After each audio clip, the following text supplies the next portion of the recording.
সুইডেনের মধ্যাঞ্চলে একটি শিক্ষাকেন্দ্রে বন্দুকধারীর গুলিতে 10 জন নিহত হয়েছেন। স্থানীয় সময় গতকাল মঙ্গলবার দুপুরে রাজধানী স্টকহোমে 200 কিলোমিটার পশ্চিমে অরব্র শহরে ঘটনা ঘটে।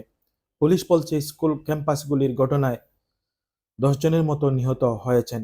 নিহতের মধ্যে বন্দুকধারীও রয়েছেন। তিনি একাই এ ঘটনা ঘটিয়েছেন বলে ধারণা করা হচ্ছে। তবে এ গুলির ঘটনার উদ্দেশ্য স্পষ্ট নয়। হামলার শিকার শিক্ষা কেন্দ্রটি সাধারণ শিক্ষার্থীর জন্য নয়, যারা সময়মতো প্রাথমিক বা মাধ্যমিক শেষ করতে পারেননি এমন বয়স্ক লোকজন মূলত এই শিক্ষা কেন্দ্রে পড়াশোনা করেন। তবে এই স্কুলের পাশে শিশুদের স্কুলও রয়েছে।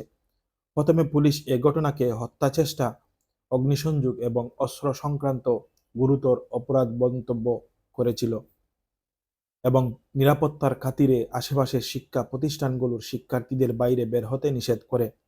পরে পরিস্থিতি স্বাভাবিক হলে স্কুলগুলো খালি করা হয়। সুইডিশে প্রধানমন্ত্রী ওলফ খ্রিস্টারসন বলেন, দেশের জন্য একটি খুবই বেদনাদায়ক একটি দিন।